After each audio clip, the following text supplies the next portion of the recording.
ইচ্ছা director by artist Mohammad Shahabuddin. ये है क्या?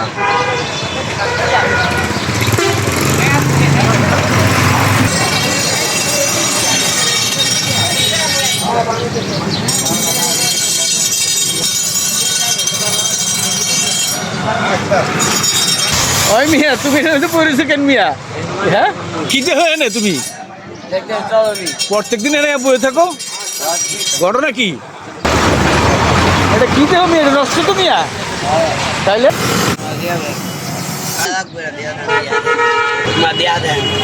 এটা তুমি নিবা, এনে কি করবা তুমি? এই বাংলাটা নিয়ে তুমি কি করবা? হ্যাঁ ধাক্কায় লিয়ে ঘুরবা? এটাই নিয়ে ধাক্কায় ঘুরবা? তুমি নতুন কিনতে পারো না।